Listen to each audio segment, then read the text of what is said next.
HMB function hall आपके खुशियों की जगह। बीजापुर में मंगनी, शादी, अकीका जैसे खुशियों के प्रोग्राम्स के लिए पार्किंग की विशाल जगह और आलीशान हॉल में रहने खाने के सारे इंतजाम। HMB function hall, Ganesh Nagar, Bengaluru bypass road, Maruti and Toyota showroom, back side, Bijapur. Booking शुरू हो चुकी है। स्वागत है आपका बी न्यूज नेशन में। मैं हूं आबिद हुसैन शेख। खाकी वर्दी का नाम बदनाम करने वाले पुलिस वालों पर भड़के राज्य के सीएम। पुलिस की लापरवाही पर सीएम सिद्धरामैया नाराज। 88 मामलों में पुलिस वाले ही हैं आरोपी। राज्य में चोरी, दंगे और ड्रग्स से जुड़े मामलों में पुलिस की लापरवाही सामने आने के बाद मुख्यमंत्री सिद्धरामैया बेहद नाराज हो गए हैं। इसी को लेकर उन्होंने पुलिस विभाग के वरिष्ठ अधिकारियों की अहम बैठक लेकर खाकी वर्दी वालों को कड़ी फटकार लगाई। डीजीपी हेडक्वार्टर में हुई इस अहम बैठक में राज्य के सभी जिलों के जिला एसपी, आईजी, डीआईजी और एडीजीपी मौजूद रहे।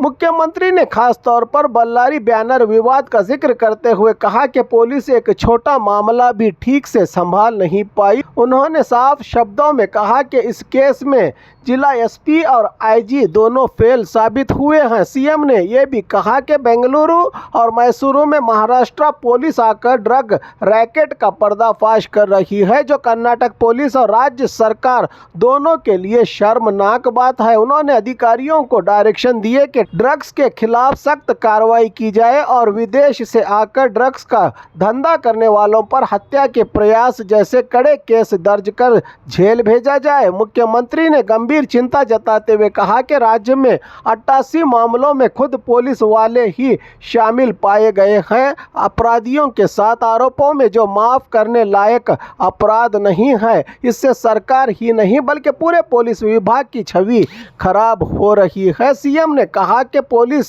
से अपराधियों को डरना चाहिए, ना कि पुलिस खुद अपराध का हिस्सा बने।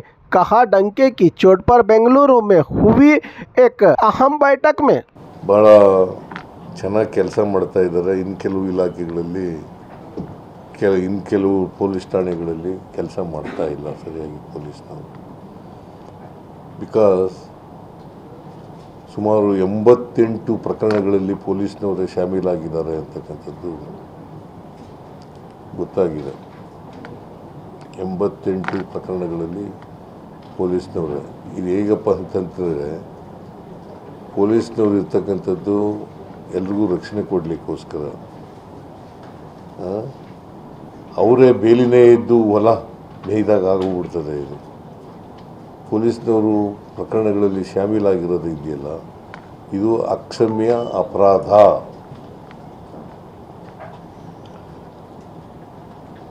ಬರೀ ರಾಜ್ಯ ಸರ್ಕಾರಕ್ಕೆ ಕೆಟ್ಟ ಹೆಸರು ತರೋದಲ್ಲ, ಪೊಲೀಸ್ ಇಲಾಖೆಗೆ ಕೆಟ್ಟ ಹೆಸರು ತರ್ತಕ್ಕಂಥ ಕೆಲಸವನ್ನು ಮಾಡ್ತದೆ ಅಂತಕ್ಕಂಥ ಮಾತುಗಳನ್ನು ಹೇಳಲಿಕ್ಕೆ ಬಯಸ್ತಾ ಇದ್ದೇನೆ. ಆಮೇಲೆ 2003ರಿಂದ ರಾಜ್ಯದಲ್ಲಿ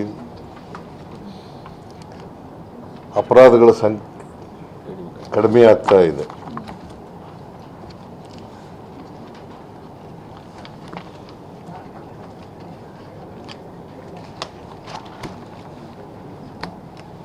ಈಗ ಕವಿತಾಳ ಅಂತಕ್ಕಂಥ ಪೊಲೀಸ್ ಸ್ಟೇಷನ್ನು ರಾಯಚೂರು ಜಿಲ್ಲೆ ಇಡೀ ದೇಶದಲ್ಲೇ 3ನೇ ಸ್ಥಾನದಲ್ಲಿ ಬಂದಿದೆ. ಅಂದರೆ ಅಂಥ ಒಳ್ಳೆಯ ಪೊಲೀಸ್ ಸ್ಟೇಷನ್ಗಳು ಕೂಡ ಇರ್ತವೆ ಮತ್ತು ಕೆಟ್ಟ ಪೊಲೀಸ್ ಸ್ಟೇಷನ್ಗಳು ಕೂಡ ಇರ್ತವೆ ಅಂತಕ್ಕಂಥದ್ದು ನಾನು ಭಾಳ ಸ್ಪಷ್ಟವಾಗಿ ಹೇಳಿದ್ದೀನಿ, ಪದೇ ಪದೇ ಹೇಳ್ತಾ ಇದ್ದೀನಿ. ಪೊಲೀಸ್ ಇನ್ಸ್ಪೆಕ್ಟ್ರಿಗೆ, ಸಬ್ ಇನ್ಸ್ಪೆಕ್ಟ್ರಿಗೆ, ಅಲ್ಲಿರ್ತಕ್ಕಂಥ ಪೊಲೀಸ್ನವ್ರಿಗೆ, DYSPಗೆ ಮತ್ತು ACPಗೆ ಅವ್ರಿಗೆ ಗೊತ್ತಿಲ್ಲದೇ ಯಾವ ಅಪರಾಧನೂ ಕೂಡ ನಡೀಲಿಕ್ಕೆ ಸಾಧ್ಯ ಇಲ್ಲ ಅವರ ಜ್ಯೂರಿಸ್ಡಿಕ್ಷನ್ನಲ್ಲಿ. ಅದಕ್ಕೆ ಪೊಲೀಸ್ನವರು ಜಾಗರೂಕತೆಯಿಂದ ಕೆಲಸ ಮಾಡಬೇಕು ಅಂತ ಹೇಳಿದ್ದೇನೆ. ವಿಶೇಷವಾಗಿ ದುರ್ಬಲ ವರ್ಗದವರಿಗೆ ರಕ್ಷಣೆ ಕೊಡಬೇಕು.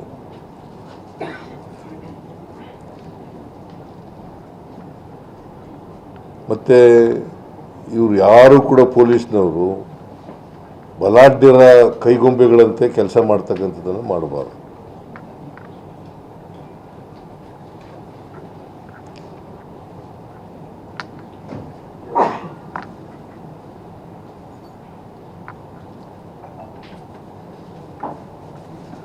ಈಗ ನಮ್ಮಲ್ಲಿ ಕಳ್ಳತನ, ಸುಲಿಗೆ, ದರೋಡೆ, ಕೊಲೆ ಇಂಥ ಪ್ರಕರಣಗಳು ಕಡಿಮೆ ಆಗ್ತಾ ಇದ್ದಾವೆ.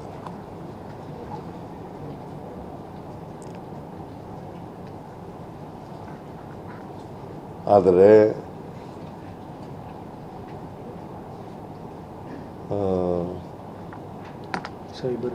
ಸೈಬರ್ ಕ್ರೈಮ್ ಅಂತ ಮತ್ತು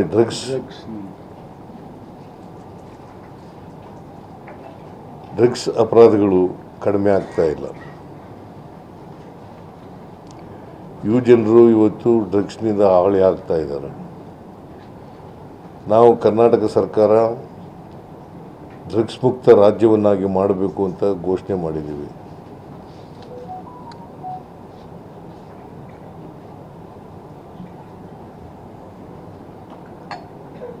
ಪೊಲೀಸ್ನವರು ಮನಸ್ಸು ಮಾಡಿದ್ರೆ, ಜಾಗರೂಕತೆಯಿಂದ ಕೆಲಸ ಮಾಡಿದ್ರೆ, ದಕ್ಷತೆಯಿಂದ ಕೆಲಸ ಮಾಡಿದ್ರೆ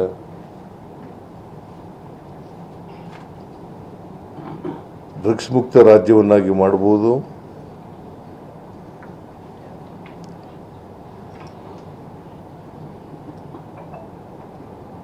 ಜೊತೆಗೆ ಯುವ ಜನಾಂಗವನ್ನು ಕೂಡ ರಕ್ಷಣೆ ಮಾಡ್ತಕ್ಕಂಥ ಕೆಲಸವನ್ನು ಮಾಡ್ಬೋದು.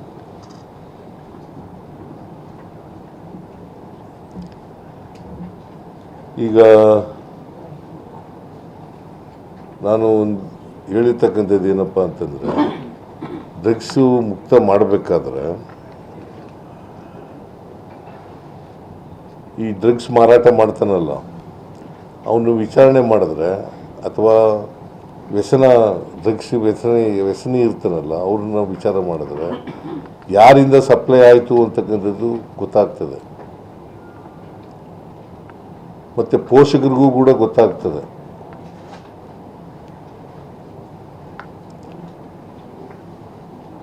ಆಮೇಲೆ ಡ್ರಗ್ಸ್ ಸಪ್ಲೈ ಮಾಡಿದವನ್ನ ವಿಚಾರಣೆ ಮಾಡಿದಾಗ ಎಲ್ಲಿಂದ ಬಂತು ಅನ್ನೋದು ಗೊತ್ತಾಗುತ್ತೆ. ಡ್ರಗ್ಸ್ ಎಲ್ಲಿಂದ ಬಂತು, ಯಾರು ಇದನ್ನು ಉತ್ಪಾದನೆ ಮಾಡೋರು, ಯಾರು ಇದನ್ನು ಸರಬರಾಜು ಮಾಡ್ತಕ್ಕಂಥವ್ರು ಅಂತಕ್ಕಂಥದ್ದು ಗೊತ್ತಾಗ್ತದೆ. ಸೊ ಇದನ್ನು ಎಲ್ಲ ಪೊಲೀಸ್ ಸ್ಟೇಷನ್ಗಳು ಕೂಡ ಕೂಡಲೇ ಮಾಡ್ತಕ್ಕಂಥ ಕೆಲಸವನ್ನು ಮಾಡಬೇಕು. ಜೊತೆಗೆ ವಿದೇಶಿಯರಿದ್ದಾರಲ್ಲ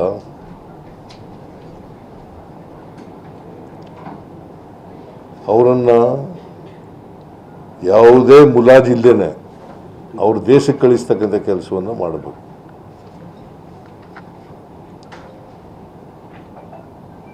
ಅವರು ಜಾಮೀನು ಮೇಲೆ ಬಿಡುಗಡೆಯಾಗಿ ಈ ದೇಶದಲ್ಲಿ ಉಳಿತಕ್ಕಂಥ ಕೆಲಸ ಮಾಡಿದರೆ ಮತ್ತೆ ಅದೇ ಅಪರಾಧವನ್ನು ಮಾಡ್ತಕ್ಕಂಥ ಸಾಧ್ಯತೆಗಳು ಜಾಸ್ತಿ ಇರ್ತವೆ. ಅದಕ್ಕೋಸ್ಕರ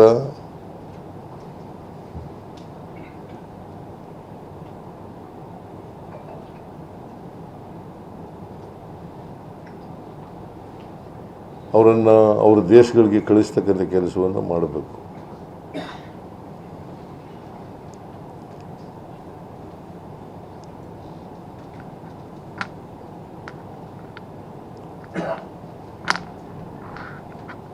ಈ ಪೊಲೀಸ್ ಸ್ಟೇಷನ್ಗಳಲ್ಲಿ ಇನ್ಸ್ಪೆಕ್ಟರ್ಗಳನ್ನು, ಸಬ್ ಇನ್ಸ್ಪೆಕ್ಟರ್ಗಳನ್ನು, DYSPಗಳನ್ನು ಅವರು ಜಾಗರೂಕತೆಯಿಂದ ಕೆಲಸ ಮಾಡ್ತಾ ಇದ್ದಾರೋ ಇಲ್ಲವೋ ಅಂತಕ್ಕಂಥ ನಿಗಾ ಇಡ್ತಕ್ಕಂಥ ಕೆಲಸವನ್ನು SP ಗಳು ಮತ್ತು ಮೇಲಾಧಿಕಾರಿಗಳು ಇಡಬೇಕು ಅಂತಕ್ಕಂಥ ಮಾತುಗಳನ್ನು ಹೇಳಿದ್ದೇನೆ.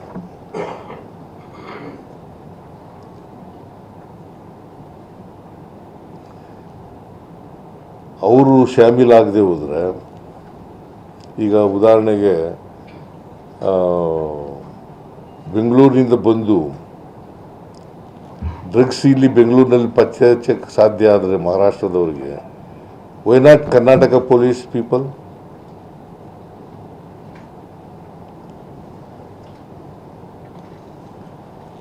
ಸಿ, ಮೈಸೂರಿನಲ್ಲಿ ಮೇಲಾಧಿಕಾರಿಗಳು ಇಡಬೇಕು ಅಂತಕ್ಕಂಥ ಮಾತುಗಳನ್ನು ಹೇಳಿದ್ದೇನೆ.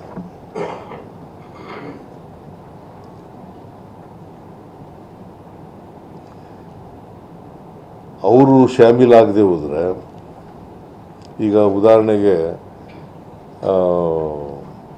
ಬೆಂಗಳೂರಿನಿಂದ ಬಂದು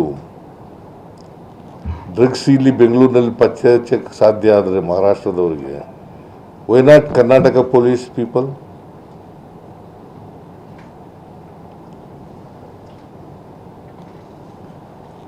ಸಿ, ಮೈಸೂರಿನಲ್ಲಿ ಅಲ್ಲಿ ಕೂಡ ಉತ್ಪಾದನೆ ಮಾಡ್ತಾ ಇದ್ದಂಥ ಜಾಗ ಪತ್ತೆ ಹಚ್ಚಕ್ಕಾದರೆ ಪೊಲೀಸ್ನವ್ರು, ಮೈಸೂರು ಪೊಲೀಸ್ನವ್ರು ಯಾಕೆ ಮಾಡೋದಿಲ್ಲ?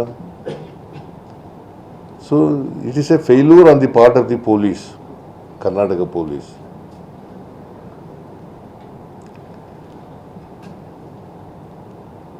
ಅದನ್ನು ತಿದ್ಕೊಳ್ತಕ್ಕಂಥ ಕೆಲಸವನ್ನು ಮಾಡಬೇಕು ಅಂತ ಹೇಳಿದ್ದೀನಿ. ಅದು ಯಾರು ಸಂಬಂಧಪಟ್ಟಂಥ ಪೊಲೀಸ್ನವ್ರು ಇದ್ದಾರಲ್ಲ ಅವ್ರ ಮೇಲೆ ಕಠಿಣವಾದಂಥ ಕ್ರಮ ತಗೊಳ್ಬೇಕು ಅಂತ ಹೇಳಿದ್ದೀನಿ. ಜೊತೆಗೆ ಸೈಬರ್ ಕ್ರೈಮ್ ಅಂತ ಡ್ರಗ್ಸ್ ಅಂತ ಕೆಲಸ ಇದೆಯಲ್ಲ, ಈ ಕ್ರೈಮ್ಗಳಿಗೆ ನಮ್ಮ ಕಾನೂನನ್ನು ಇನ್ನೂ ಬಿಗಿ ಮಾಡಬೇಕು ಅನ್ನೋದಾದರೆ ಮಾಡಬೇಕಾಗ್ತದೆ.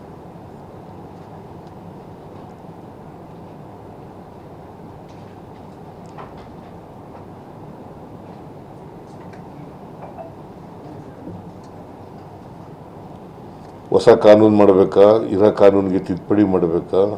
ಯಾಕಂತಂದರೆ ಕೊಲೆ ಅಂತ ಕೇಸ್ಗಳು, ಅಟೆಂಪ್ಟ್ ಟು ಮರ್ಡರ್ ಅಂತ ಕೇಸ್ಗಳು, ಆ ಥರದ ಅಪರಾಧಗಳಿಗೆ ಏನು ಶಿಕ್ಷೆ ಇದೆ ಆ ಶಿಕ್ಷೆಗಳನ್ನು ಇಂಥ ಕೇಸ್ಗಳಲ್ಲಿ ಮಾಡ್ತಕ್ಕಂಥದ್ದನ್ನು ಮಾಡಬೇಕು. और खबरों के लिए देखते रहिए बी न्यूज़ नेशन।